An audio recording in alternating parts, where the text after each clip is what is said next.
ಆತ್ಮೀಯ H16 news ಅರ್ಥಾತ್ ಹೇ ಸೀತಾರಾಮ್ಗೆ ಸ್ವಾಗತ. ನಾನು ನಿಮ್ಮವ MI ಅಥವಾ ಮಲ್ಲಪ್ಪ ಜೋತಾವ್. ಆತ್ಮೀಯರೇ, ಎಲ್ಲರಿಗೂ ಕಹಿ ಅನುಭವ ಆಗಿರ್ತದೆ. ಯಾಕಂದ್ರೆ ಚಹಾದ ಅಂಗಡಿಗಳು ಅಷ್ಟೇ ಆತ್ಮೀಯ ಇವತ್ತು ಮನುಷ್ಯನ ಬದುಕಿನ ಅವಿಭಾಜ್ಯ ಅಂಗ ಆಗ್ತಾ ಇದ್ದಾವೆ. ಮನೆಯಲ್ಲಿ ಖರೀದಿ ಮಾಡಿ ತಂದು ತಯಾರು ಮಾಡಿದ್ದು ಅಷ್ಟೇ ಆಗ್ತದೆ. ಅಂಗಡಿಯಲ್ಲಿ ಸ್ವಲ್ಪ ತುಟ್ಟಿ ಆದರೂ ಅಡ್ಡಿ ಸ್ವಲ್ಪ ದುಡಿಯುವ ಶ್ರಮ ಉಳಿತದೆ. ಏನೆಲ್ಲೂ ಸ್ವಲ್ಪ ಚಹಾದ ಅಂಗಡಿಗಳ ಮೇಲೆ ಭಾಳಷ್ಟು ಜನ, ಅದರಲ್ಲೂ ಪುರುಷರು ನಿರ್ಭರ ಆಗಿದ್ದಾರೆ, ಅದ್ರ ಮೇಲೆ ಪಾರ ಹಾಕಿದ್ದಾರೆ. ಜೊತೆಗೆ ಹೆಣ್ಮಕ್ಳಿಗೂ ಸಹಿತ ಬೆಳಗಿನ ಜಾವ ತಿಂಡಿಗಳು ಚಹಾದ ಅಂಗಡಿಯಲ್ಲಿ ಬೇಕು ಅನ್ನುವಂಥ ವಾತಾವರಣ ಇವತ್ತದಾವೆ. ಆದರೆ ಚಹಾದ ಅಂಗಡಿಯ ರೇಟ್ಗಳು, ದರಗಳು ಮತ್ತೊಮ್ಮೆ ಈಗ ಹೆಚ್ಚಾಗ್ತದೆ. ಈಗಾಗಲೇ ಆಗಿದ್ದೇ ಹೆಚ್ಚಾಗಿದೆ.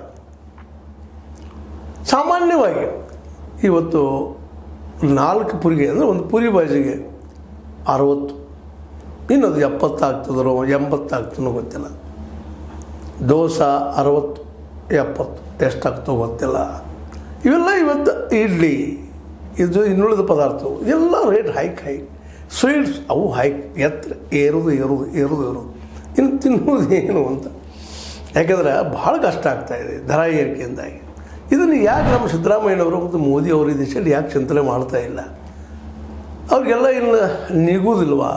ಸಾಧ್ಯ ಇಲ್ವಾ? ಅಂಗಡಿಕಾರರು ಹೇಳ್ತಾರೆ, ಇಲ್ಲರಿ ಕಾಫಿ ರೇಟ್ ಹೆಚ್ಚಾಗಿದೆ, ಚಹಾ ರೇಟ್ ಹೆಚ್ಚಾಗಿದೆ. ಮೊದಲು 2-3 ರೂಪಾಯಿಗೆ ಒಂದು ಸಿಂಗಲ್ ಚಹಾ ಸಿಗುತ್ತೆ, ಇವತ್ತು 10 ಆಗ್ಯದ. ಈಗ ಮತ್ತೂ ಏರಿಸುವಂಥದ್ದು, ಮತ್ತೂ ಏರಿಕೆ ಮಾಡುವಂಥದ್ದು. 8, 10, 15 ಕಾಫಿ 15, 20. ಏನು ರೀ, ಹೆಂಗೆ ಬದುಕೋದು ಈ ವ್ಯವಸ್ಥೆಯಲ್ಲಿ ಅಂತ. ಇವತ್ತಂತೆ ಅವಿಭಾಜ್ಯಾಂಗ ಈ ಚಹಾದ ಅಂಗಡಿಗಳು, ಕಿರಾಣಿಗಳಂತೆ ಮನೆಗಳಲ್ಲಿ ತಯಾರು ಮಾಡೋದಕ್ಕೆ ಅನುಕೂಲ ಮಾಡುವಂಥವು. ಚಹಾದ ಅಂಗಡಿಗಳಂತೂ ತಯಾರಿದ್ದಂಥದ್ದು ಕೊಡುವಂಥವು. ಇಲ್ಲೆಲ್ಲ ತುಟ್ಟಿ ಆದರೆ ಈ ಮನುಷ್ಯ ತಿನ್ನುವುದು ಏನು ಅಂತ ಈ ದಿಶೆಯಲ್ಲಿ ಯಾಕೆ ನಮ್ಮ ಸರ್ಕಾರಗಳು ಚಿಂತಿಸ್ತಾ ಇಲ್ಲ ಅಂತ. ಈ ದರ ಏರಿಕೆಯಿಂದಾಗಿ ಅವ್ರಿಗೆಲ್ಲ ಅನುಕೂಲಗಳಾಗಿದ್ದಾವೆ. ಮೊನ್ನೆ ನೋಡ್ರಿ, ಶಾಸಕರು ತಮ್ಮ ಪೇಮೆಂಟ್ ಡಬಲ್ ಮಾಡ್ಕೊಂಬಿಟ್ರು. ಸರ್ಕಾರಿ ಅಧಿಕಾರಿಗಳು ಅವ್ರದ್ದು ಡಬಲ್ ಆಗ್ತಾನೆ ಇರ್ತದೆ ಮೇಲಿನ ಮೇಲೆ. ಇನ್ನು ಶ್ರೀಮಂತ ವರ್ಗದವ್ರಿಗಿಂತ ನಾವು ಕೇಳುವಾಗಿಲ್ಲ. ಯಾಕಂದ್ರೆ ಈ ರೇಟನ್ನು ಫಿಕ್ಸ್ ಮಾಡೋ ಜನನ ಅವರೆಲ್ಲ. ಮುಂದೆ ಉಳಿದವ್ರು ಯಾರು ಉಳಿದ್ರು? ಆಡಳಿತಗಾರರಂತೆ ಎಷ್ಟು ತುಟ್ಟಿ ಆದರೂ ಸಹಿತ, ಎಷ್ಟೋ ಬೆಲೆ ಏರಿದ್ರು ಸಹಿತ ಅವ್ರಿಗೇನೂ ಇಲ್ಲ. ಅವ್ರಿಗೆ ಇವತ್ತು ಒಂದೊಂದು ಥಾಟ್, ಒಂದು ರೇಟ್ಗಳು 1000 ಕೊಟ್ಟರು ಅವ್ರಿಗೆ ಕಡಿಮೆ ಅನ್ನಿಸ್ತದೆ. ಅದು ಬಡವಾಗ ಮುಂಜಾನೆಯಿಂದ ಸಾಯಂಕಾಲ ತನಕ ದುಡ್ದಾಗ 300, 400, 500 ಸಿಗೋಮಂದು ಇವರೆಲ್ಲ ಹೇಳ್ಕೊತಾರೆ. 500 ಕೊಡೋಕೆ ಹೇಳಿದ್ದೀವಿ, 400 ಕೊಡೋಕೆ ಹೇಳಿದ್ದೀವಿ, ಇವೆಲ್ಲ ತಪ್ಪಲಿಗೆ ಹೇಳಿದ್ದೀವಿ, ಆರ್ಡರ್ ಮಾಡಿದ್ವಿ. ಆದರೆ ಪಾಲಿಸೋರ್ರಿ. ಯಾಕಂದ್ರೆ ಈ ಚಹಾದ ಅಂಗಡಿಗಳ ತಿಂಡಿಗಳ ರೇಟ್ ಈ ರೀತಿ ಏರಿದ್ರಿಂದಾಗಿ ಜನಸಾಮಾನ್ಯರು ಏನು ತಿನ್ನಬೇಕು ಅನ್ನೋದು ಇದು ಕಷ್ಟ ಆಗಿದೆ. ಪಾಪ ಭಾಳಷ್ಟು ಜನ ಮನೆಗೆ ಒಯ್ದು ಏನೋ ಮಾಡಿ ಉದ್ಯೋಗ ಮಾಡ್ಕೊಳ್ತಾ ಇದ್ದಾವೆ. ಆದರೆ ಇವತ್ತು ಅದು ತುಟ್ಟಿನ 800, 900 ತನಕ ಗ್ಯಾಸ, ಪೆಟ್ರೋಲು ತುಟ್ಟಿ ಹೋಗೋದಕ್ಕೆ, ಬರೋದಕ್ಕೆ, ಅಡ್ಡಾಡೋದಕ್ಕೆ, ಮಾಡೋದಕ್ಕೆ, ಇನ್ನುಳಿದಕ್ಕೆ ಎಲ್ಲ ಕಡೆ. ಮತ್ತು ಇನ್ನೂ ಎಣ್ಣೆಂತೆ ಲೀಟ್ರಿಗೆ 150, 140, 150, 280. ಇವತ್ತು ಮಾರ್ಕೆಟ್ಗೆ ಹೋದ್ರೆ ಬಾಜಿ ಸಹಿತ ಎಲ್ಲ ತುಟ್ಟಿ ಅಂದಾಗ ಬದುಕೋದು ಹೇಗಂತ ಏನೂ ಇಲ್ಲೇ ಮನುಷ್ಯಗೆ ಭಾಳಷ್ಟು ಕಷ್ಟ ಆಗಲಿಕ್ಕತ್ತದ. ಈ ಸಂದರ್ಭದಲ್ಲೇ ಇನ್ನು ಚಹಾದ ಅಂಗಡಿ ಮಾರಕರು 2ರಿಂದ 5 ರೂಪಾಯಿ ಹೆಚ್ಚಿಸ್ತೇನೆ ಅಂತ ಮಾತಾಡ್ತಾ ಇದ್ದಾರೆ. ಹೇಳಿ ಡಿಸೈಡ್ ಮಾಡಿದ್ದಾರೆ ಬೆಂಗಳೂರಲ್ಲೇ. ಅದರಿಂದ ಎಲ್ಲ ಕಡೆ ಎಫೆಕ್ಟ್ ಆಗೋದೇನ ರೀ. ಅವ್ರು ಹೇಳ್ತಾರೆ, ಇಲ್ಲ ಎಲ್ಲ ತುಟ್ಟಿ ಆಗಿದ್ರೆ ಇವತ್ತು ನಾವು ಏನೂ ಮಾಡಲಿಕ್ಕೆ ಸಾಧ್ಯ ಇಲ್ಲ. ಮಾರ್ಕೆಟ್ ತುಟ್ಟಿದ ಆ ರೀತಿಯ ತುಟ್ಟಿ ಆಗೋದನ್ನ ಅವ್ರದ್ದು ಸರಿನಾ? ಅದೇ ಕಾಲಕ್ಕೆ ಸರ್ಕಾರ ಇಲ್ಲ ರೀ, ಎಲ್ಲ ಏನು ಮಾಡಲಿಕ್ಕೆ ಸಾಧ್ಯ ಇಲ್ಲ, ಇವತ್ತು ಮಾರ್ಕೆಟ್ ಹೈಕದ ಆಗೋದಿನ ಹೆಸರು ಮೇಲೆ ಯಾರ್ದು ನಿಯಂತ್ರಣ ಇಲ್ಲದಂಗೆ ಆಗಿ ಹೋಗ್ಬಿಟ್ಟದ. ಹೆಸರು ಎಷ್ಟು ನಿಯಂತ್ರಕರು ಅಲ್ಲಿ ಹೋಗಿ ನೋಡಿದಾಗ ಪರಿಸ್ಥಿತಿ ಭಿನ್ನ. ಇವತ್ತು ಉದ್ಯೋಗಗಳಿದ್ರೆ ಏನು ಅನ್ನಿಸ್ತಿರಲಿಲ್ಲ ಮನುಷ್ಯನಿಗೆ. ಏನು ಒಂದು ಹೇಳ್ತಿಲ್ಲ, 10% ಜನ ಸರ್ಕಾರಿ ಕೆಲಸಗಾರರು, ದೊಡ್ಡ ಫ್ಯಾಕ್ಟ್ರಿಯಲ್ಲಿ ಅಲ್ಲಲ್ಲಿ ಕೆಲಸ ಮಾಡೋಂಥ ಅತಿ ಬುದ್ಧಿವಂತರು, ಬಂಡವಾಳಿಗರು, ಜೊತೆ ಕಾರ್ಪೊರೇಟ್ಗಳು, ಮಧ್ಯಮ ವರ್ಗದ ಎಲ್ಲ ನೌಕರಶಾಹಿ ಜನ. ಅವ್ರನ್ನ ಬಿಟ್ಟರೆ ಉಳಿದವರೆಲ್ಲರೂ ಈ ಆಹಾರ ಸಲುವಾಗಿ ದುಃಖಿತರನ್ನ ಹೇಳ್ಬೋದು. ನಾವು 10 ಕಿಲೋ ಅಕ್ಕಿ ಕೊಡ್ತೀವಲ್ರಿ ಅವ್ರಿಗೆ, 5 ಕಿಲೋ ಅಕ್ಕಿ ಕೊಡ್ತೀವಲ್ರಿ, ಹಾಗೆ ಹೀಗೆಲ್ಲ ವಾದ ಮಾಡ್ಬೋದು ನೀವು. ನಿಮಗೆ ಅಕ್ಕಿ ಕೊಡೋಂತ ಯಾರು ಜನನೂ ಬಯಸ್ತಾ ಇಲ್ಲರಿ. ಅವ್ರಿಗೆ ಉದ್ಯೋಗ ಬೇಕಾಗಿಲ್ಲ, ಉದ್ಯೋಗ ಇಲ್ಲ. ಇದಕ್ಕೆ ಯಾರು ಜವಾಬ್ದಾರರು ಅಂದರೆ ಇಬ್ಬರು, ಎರಡೂ ಕೇಂದ್ರ ಸರ್ಕಾರ ಮತ್ತು ರಾಜ್ಯ ಸರ್ಕಾರ ಎರಡೂ ಕಾರಣನ. ಕೇಂದ್ರ ಕಡೆಗೆ ರಾಜ್ಯ ಸರ್ಕಾರ ಪಟ್ಟು ಮಾಡ್ತದೆ. ಇಲ್ಲರಿ ಎಲ್ಲ ಟ್ಯಾಕ್ಸ್ ಅವರು ತೊಗೊಳ್ತಾರೆ ರೀ, ನಮಗೆ ಕೊಡೋದಿಲ್ಲ, ನಮ್ಮ ಪರ್ಸೆಂಟೇಜ್ ಕೊಡೋದಿಲ್ಲ. ಒಂದು 100 ರೂಪಾಯಿ ನಾವು ಟ್ಯಾಕ್ಸ್ ಕೊಟ್ಟು ಕಳಿಸಿ ಸೆಂಟ್ರಿಗೆ ಹೋಗ್ತಂದ್ರೆ ಅದರ ಬರೀ ನಮ್ಗೆ 13 ಪೈಸೆ ಬರ್ತೈತೆ, 13 ರೂಪಾಯಿ ಬರ್ತೈತೆ ರೀ. ಅಂತ ಅವರು ಏನಪ್ಪ ಅಂತಂದ್ರೆ ಇವ್ರ ಮೇಲೆ ಆರೋಪ ಮಾಡ್ತಾರೆ. ಅವರಿಂದ ಎಲ್ಲ ಕೊಟ್ಟಿವ್ರಿ ಅವ್ರಿಗೆ ಅಂತ ಅವ್ರು ಹೇಳ್ತಾರೆ. ಇದ್ರಾಗ ಕಳ್ಳರು ಯಾರು ಸುಳ್ಳು ಯಾರು? ನಾವು ಈಗ ಟ್ಯಾಕ್ಸ್ ಕೊಡೋರ ಅಥವಾ ನಾವು ಈ ದೇಶಕ್ಕಾಗಿ ನಿಜವಾಗಿ ದುಡಿಯೋರಿಗೆ 90% ಕಾರ್ಮಿಕರು ಇವರೆಲ್ಲ ಕೂಲಿಗಾರ ಕೃಷಿಕರು ಇವರಿಗೆ ಪರಿಸ್ಥಿತಿ ನಾಜೂಕಾಗಿದೆ. ಇವತ್ತು ಈ ಪರಿಸ್ಥಿತಿ ಮತ್ತೊಂದು ಮೊನ್ನೆ ಹಾಲಿನ ದರ ಏರಿಸಿರು, ಕಲ್ಲಿನ ದರ ಏರಿಸಿರು, ಪೆಟ್ರೋಲ್ ದರ ಏರಿಸಿರು, ಡೀಸೆಲ್ ದರ ಏರಿಸಿರು, ಒಟ್ಟು ಏರಿಸೋದು. ಇವ್ರ ವ್ಯಾಟ್ದಾಗಿ ಇವ್ರು ಹೆಚ್ಚು ಮಾಡ್ಕೊಂಡು ಸ್ಟೇಟದವರು ಸೆಂಟ್ರದವರು ಹೆಚ್ಚು ಮಾಡ್ಕೊಂಡು ಕುಳಿತಿದ್ದಾರೆ. ₹100 ಎಡ ಬರೋಣ ಅದು ಪೆಟ್ರೋಲ ಎದ್ದು ಹೇಳಿದ್ರೆ ತಿನ್ನು ಏನಂದು 150 ಯಾವುದೂ ಇಲ್ಲ. ಹೀಗಾಗಿ ಇದೆಲ್ಲದರ ಒಟ್ಟು ಪರಿಣಾಮ 2000 ಯಾರಾದ್ರೆ ಯಾರು ಅಂಗಡಿಕಾರರು ಅಲ್ಲ, ಚಹಾದ ಅಂಗಡಿಕಾರರು ಅಲ್ಲ. ಹೌದು ತುಟ್ಟಿ ಹೆಚ್ಚು ಮಾಡಿದ್ವಿ ಅಂದು ಬಿಡ್ತಾರೆ ಅವರು. ನೆಸಸರಿ ಯಾರಿಪ್ಪ ಆಹಾರ ಯಾರು ನೆಸಸರಿ ಇಲ್ಲ? ಬದುಕಬೇಕಾದ್ರೆ ಆಹಾರ ನೆಸಸರಿನ. ಆಹಾರದ ಯಾವ ಪ್ರಾಣಿನೂ ಬದುಕೋಕ್ಕೆ ಸಾಧ್ಯ ಇಲ್ಲ ಭೂಮಿ ಮೇಲೆ.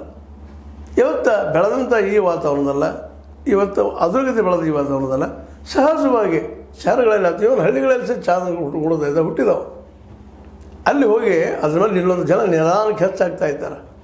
ಹೀಗಾಗಿ ಮಾರ್ಕೆಟ್ ರೇಟನ್ನು ಡಿಸೈಡ್ ಮಾಡೋರು ಯಾರಪ್ಪ ಅಂದರೆ ಅಂಗಡಿಕಾರರು ಆಗಿದ್ದಾರೆ. ಈಗ ಈ ಕಾಫಿ ಚಹಾ ದರ ಏರ್ಸದಂತೆ ಅವರಿಗಾಗಲೇ ಹೇಳ್ಕೊಂಡಿದ್ದಾರೆ. ಆದರೆ ಇದು ಭಾರ ಆಗಬಾರ್ದು ಅಂತ ಯಾರಿಗೆ ಉಪಯೋಗಿಸುವಂಥ ಉಪಭೋಗಿಗೆ ಹೇಳ್ತಾರೆ ಬಾಯಲ್ಲಿ ಭಾರ ಆಗಬಾರ್ದು. ಮತ್ತು ಈಗ ನೋಡಿರಿ ₹10 ಟೀ ಅದ ಚಹಾ ಅದ, ಅದಕ್ಕೆ ನೀವು ₹5 ಹೆಚ್ಚು ಮಾಡಿ ₹15 ₹5 ಭಾರ ಆಗ್ತಲ್ಲ. ನೀವು ಮೆತ್ತಗೆ ಹೇಳ್ರಿ, ಹಂಗೂ ಹೇಳ್ರಿ, ಚುಚ್ಚಿ ಹೇಳ್ರಿ, ಬೈದು ಹೇಳ್ರಿ, ₹5 ಹೆಚ್ಚಾಗಿ ಕೊಡಬೇಕು. ಇಲ್ಲ ಅಂದರೆ ಚಹಾ ಇಲ್ಲ. ಮುಂದಿದ್ದು ಹಿಂಗೆ ಹೊರದ್ರೆ ಇದೇ ರೀತಿಯಾಗಿ ನಡೆದ್ರೆ ಮನುಷ್ಯಗೆ ಆಹಾರದ ಮೇಲೆ ಅದು ಆಹಾರ ತನಗೆ ಬೇಕಾದ ಸಿಗೋ ಸಾಧ್ಯನೂ ಇಲ್ಲ, ಕಡಿಮೆ ಆಗ್ತಾ ಇದ್ದಾವೆ. ಅದಕ್ಕೆ ಮೇಲೆ ಹೇಳ್ತಾ ಇರೋದು ಏನಪ್ಪ ಅಂತಂದ್ರೆ ನಾವು ಮುಖ್ಯವಾಗಿ ಬೇಕಾದ ಮೊದಲು ಬದುಕಬೇಕು ನಾವು, ಆಮೇಲೆ ಉಳಿದಿಲ್ಲ. ಅದಕ್ಕೆ ಅಗ್ರಿಕಲ್ಚರ್ಗೆ ಪ್ರಿಫರೆನ್ಸ್ ಕೊಡ್ರಿ, ಅಗ್ರಿಕಲ್ಚರ್ ಬೆಳೀರಿ. ಅಲ್ಲೇ ಬೆಳೆಗಳು ಸರಿಯಾಗಿ ಬಂದ ಮಾರ್ಕೆಟ್ ರೇಟ್ ಡಿಸೈಡ್ ಅವ್ರು ಮಾಡಲಿ. ಅವ್ರು ಎಷ್ಟು ಖರ್ಚು ಮಾಡಿದ್ದಾನೆ ರೈತ, ಭೂಮಿ ಖರ್ಚು ಎಲ್ಲ ತೆಗೆದು ನಾವು ಡಿಸೈಡ್ ಆಗಿ ಈಗಾಗಲೇ ನಿಮಗೆ ಸಾಕಷ್ಟು ಚರ್ಚೆ ಮಾಡಿದ್ದೀನಿ. MS ಸ್ವಾಮಿನಾಥನ್ ಆಯೋಗದ ಶಿಫಾರಸು ಅಂತ ಆತಂದ್ರೆ ತುಟ್ಟಿ ಆಗ್ತಾವೆ, ಆದರೆ ಉದ್ಯೋಗ ಸೃಷ್ಟಿ ಆಗ್ತಾವೆ. ಇಲ್ಲಿ ಉದ್ಯೋಗ ಇಲ್ಲರಿ, ಉದ್ಯೋಗ ಇದ್ರೆ ಏನು ತುಟ್ಟಿ ಆಗಿಬಿಡಪ್ಪ ತುಂಬ್ತೀವಿ ಕೊಡ್ತೀವಿ ಅಂತೀವಿ. ಈಗ ನೋಡಿ ಮಿಡಲ್ ಕ್ಲಾಸ ಅದರಲ್ಲೂ ಸರ್ಕಾರಿ ನೌಕರರು ತುಟ್ಟಿ ಆದರು ಆಯ್ತು ಬಿಡಪ್ಪ, ಏನು ಕೊಟ್ಟರೆ ಆಯಿತು, ಈ ಸಲ ಬಂಗಾರ ಕಡಿಮೆ ತೊಗೊಳ್ಳೋಣ, ಮುಂದಿನ ಸಲ ಬಂಗಾರ ತೊಗೊಳ್ಳೋ ಬೇಡ ಬಿಡೋನು ಅಂತೇಳಿ ಅನ್ಬೋದು. ಯಾಕೆ ಆಹಾರದಿಂದ ಬದುಕೋಕೆ ಸಾಧ್ಯ ಇಲ್ಲ. ಬಂಗಾರದಿಂದ ಬದುಕ್ಬೋದು, ಬೆಳ್ಳಿಯಿಂದ ಬದುಕ್ಬೋದು, ಮತ್ತೇನಿಂದ ಬದುಕ್ಬೋದು, ಆದರೆ ಆಹಾರದಿಂದ ಬದುಕೋರು ಹೆಂಗೆ? ನೀವು ಆಹಾರ ರೇಟ್ಗಳು ಗಗನಕ್ಕೆ ಹೋದ್ರೆ ಮನುಷ್ಯ ಬದುಕೋದೆ ಯಾವುದೂ ಸಿಗ್ಲಿಕ್ಕೆ ಸಾಧ್ಯ ಇಲ್ಲ. ಆಗ ಅನಿವಾರ್ಯವಾಗಿ ಈ ಕ್ರಾಂತಿಗೆ ಹಾದಿ ಆಗ್ಬೋದು, ಮತ್ತದಕ್ಕೂ ಹಾದಿ ಆಗ್ಬೋದು, ಬದುಕ ಕಷ್ಟ ಆಗ್ಬೋದು. ಇವೆಲ್ಲ ನೆರೆಗಟ್ಟಿನೊಳಗೆ ಇವತ್ತು ಈ ದರ ಏರಿಸಿದ್ದು ಎಲ್ಲರೂ ಗಾಬರಿಗೊಳ್ಳುವಂಗಾಗಿದೆ. ಅದರಲ್ಲೂ ಜನಸಾಮಾನ್ಯರು, ಯಾಕೆ ಜನಸಾಮಾನ್ಯರು ಇದ್ರ ಮೇಲೆ ಬದುಕ್ತಾ ಇದ್ದಾರೆ. ಅಂಗಡಿಗಳ ಮೇಲೆ, ಚಾದ ಅಂಗಡಿಗಳ ಮೇಲೆ, ಕಿರಾಣಿ ಅಂಗಡಿಗಳ ಮೇಲೆ ಅವರ ಹೋಗುವಂಥವ್ರು ನೇರವಾಗಿ. ಮತ್ತು ಅವರಲ್ಲೇ ಉತ್ಪಾದನೆ ಇಲ್ಲ. ಮುಂಜಾನೆ ಸಾಯಂಕಾಲ ದುಡಿದ್ರೆ 300, 400, 500 ಬಂದು ಹೆಚ್ಚಾಯಿತು. ಅದರಿಂದ ಸಾರಾಯಿ ಒಂದು ಹಚ್ಚಿಬಿಟ್ಟಿದ್ದೀರಿ, ಸಾರಾಯಿ, ಸಿಗರೇಟು, ತಂಬಾಕಿನ ವಸ್ತುಗಳನ್ನು. ಹೀಗಾಗಿ ಈ ವ್ಯವಸ್ಥೆ ಇಡೀ ಮನುಕುಲಕ್ಕೆ ಒಂದು ರೀತಿ ವೈರ್ಯದಂಗೆ ಆಗ್ಯದ. ಈ ವೈರತ್ವವನ್ನು ಕಡಿಮೆ ಮಾಡ್ಬೇಕಾಯ್ತಪ್ಪ ಅಂದ್ರೆ ಸರ್ಕಾರನೇ ಇವತ್ತು ಏನೋ ಉದ್ಯೋಗ ಸೃಷ್ಟಿ ಮಾಡಿಸೋದ ಕಡೆ ಚಿಂತನೆ ಮಾಡಬೇಕು. ಇವಾಗ ನೀವು ಅನಗತ್ಯ ರಿಸರ್ವೇಷನ್ ಕೊಡ್ತೀನಿ, ಅದು ಬ್ಯಾಡ. ಇದೆಲ್ಲ ಉದ್ಯೋಗಗಳು ಹೆಚ್ಚಾದವು ಅಂದ್ರೆ ಆಟೋಮೆಟಿಕ್ಕಾಗಿ ಜನರಿಗೆ ಉದ್ಯೋಗ ಎಲ್ಲಿ ಹೋದಲ್ಲ ಸಿಗುವಾಗಾದ್ರೆ ಸಹಜವಾಗಿ ಅವ್ರು ಕೊಳ್ಳೋ ಶಕ್ತಿ ಬರ್ತದೆ. ಅವ್ರು ರೇಟ್ ಏರಿಸಿದ್ರು ಏನು ಅನಿಸೋದಿಲ್ಲ. ಅದಕ್ಕಾಗಿ ಈ ಒಂದು ತಿಂಡಿ ತೀರ್ಥಗಳ, ಚಹಾ ಕಾಫಿಗಳ ಒಂದು ರೇಟ್ ಹೆಚ್ಚಾಗೋದು ಕಾರಣ ನಮ್ಮ ಸರ್ಕಾರಗಳ ನಿಸಂಡತನ, ಅಥವಾ ಅವ್ರಿಗೆ ಯಾವ ಕ್ಷೇತ್ರವನ್ನು ಆಯ್ಕೆ ಮಾಡ್ಕೋಬೇಕು ಅನ್ನೋದು ಇವತ್ತಿಗೂ ಹೊಳಿತಾ ಇಲ್ಲವೋ, ಹೊಳೆದ್ರೂ ಸಹಿತ ಮಾಡಬಾರ್ದು ಅನ್ನುವಂಥ ಮನಸ್ಥಿತಿಯೂ ಗೊತ್ತಿಲ್ಲ. ಯಾಕಂದ್ರೆ ರೈತಗೆ ಮಾರ್ಕೆಟ್ ಕೊಟ್ಟರೆ ಅಲ್ಲ ಆಟೋಮೆಟಿಕ್ಕಾಗಿ ರೈತ ಇಲ್ಲೇ ಖರ್ಚು ಮಾಡ್ತಾನೆ. ಒಬ್ಬ ಕಾರ್ಪೊರೇಟ್ ಏನು ಮಾಡ್ತಾನಪ್ಪ ಅಂದ್ರೆ ಬೇರೆ ಬೇರೆ ದೇಶದಲ್ಲಿ ಹೋಗಿ ದುಡ್ಡು ಇನ್ವೆಸ್ಟ್ ಮಾಡ್ತಾನೆ. ಅದು ರೈತ ಹಂಗಲ್ಲ, ಇಲ್ಲೇ ಇನ್ವೆಸ್ಟ್ ಮಾಡ್ತಾನೆ. ಹೀಗಾಗಿ ರೈತಗೆ ಮಾರ್ಕೆಟ್ ಕೊಡುವಂಥದ್ದಂದ್ರೆ ಬೆಳೆದ ಬೆಳೆಗೆ ಬೆಂಬಲ ಬೆಲೆ, ಕನಿಷ್ಠ ಬೆಲೆ ಕಾನೂನು ಮಾಡಿರಿ. ಜೊತೆ ಉದ್ಯೋಗ ಸೃಷ್ಟಿಗೆ ಮತ್ತೇನು ಉದ್ಯಮ ಹುಟ್ಟಾಗ್ಲಿಕ್ಕೆ ಸಾಧ್ಯದ ಆ ದಿಶೆಯಲ್ಲೇ ಸರ್ಕಾರಗಳು ಯೋಚನೆ ಮಾಡಿದರೆ ಮಾತ್ರ ಈ ತಿಂಡಿಗಳು ತುಟ್ಟಿ ಆದರೂ ಸಹಿತ, ಚಹಾ ತುಟ್ಟಿ ಆದರೂ ಸಹಿತ, ಕಾಫಿ ತುಟ್ಟಿ ಆದರೂ ಸಹಿತ ಕೊಳ್ಳೋ ಶಕ್ತಿ ಇದ್ದರೆ ಅದೇನು ಭಾರ ಆಗೋದಿಲ್ಲ. ಆದರೆ ಕೊಳ್ಳೋ ಶಕ್ತಿ ಇಲ್ಲ, ಕಿಸೆಯಲ್ಲಿ ದುಡ್ಡಿಲ್ಲ, ಇನ್ನು ಹೆಂಗಪ್ಪ ಅಂತ ನನ್ನ ಹೇಳ್ತಾ ಇರ್ತೀನಿ. ನಾನು ಭಾಳ ಒಳ್ಳೆಯಪ್ಪ, ಭಾಳ ಸಜ್ಜನ, ಯಾಕಂದರೆ ಏನೂ ಇಲ್ಲ ನನ್ನ ಕಡೆ. ಅದಕ್ಕಾಗಿ ಖರ್ಚು ಮಾಡಿ ರೊಕ್ಕದ್ರೆ ನಾನು ಎಲ್ಲ ಚಟ ಕಲಿತಿದ್ದು ಏನೋ ಅಂತೇಳಿ ಅನೇಕರು ಮಾತಾಡೋದು ನಾವು ಕೇಳಿದ್ವಿ. ಆ ದಿಶೆಯಲ್ಲೇ ಈ ಚಿಂತನೆ ಆಗಲಿ. ಸರ್ಕಾರ ಮೊದಲ ಈ ದರ ಇರೋದು ನಿಯಂತ್ರಿಸಲಿ. ಅಷ್ಟೇ ಅಲ್ಲ, ಎಲ್ಲರೂ ಉದ್ಯೋಗ ಸೃಷ್ಟಿಯಾಗುವಂಥ ಕೆಲಸ ಮಾಡಲಿ ಅಂತ ಹೇಳ್ತಾ ನನಗೆ ಅನಿಸಿದ ಕೆಲವು ಮಾತಾಡಿದ್ದೀನಿ. ನಿಮ್ಗೆ ಲೈಕ್ ಆಗಿರ್ಬೋದು, ಲೈಕ್ ಮಾಡಿ, ಶೇರ್ ಮಾಡಿ, ಕಾಮೆಂಟ್ ಮಾಡಿ. ಜೊತೆಗೆ ಸಬ್ಸ್ಕ್ರೈಬ್ ಆಗೋದು ನಿಲ್ಲಿಸಕ್ಕೆ ಹೋಗ್ಬೇಡ್ರಿ. S60 ನ್ಯೂಸ್ ಅರ್ಥದ ಸಿದ್ದರಾಮಯ್ಯದು ಸತ್ಯದ ಕೈಗರಣಿ ವಂದನೆಗಳು.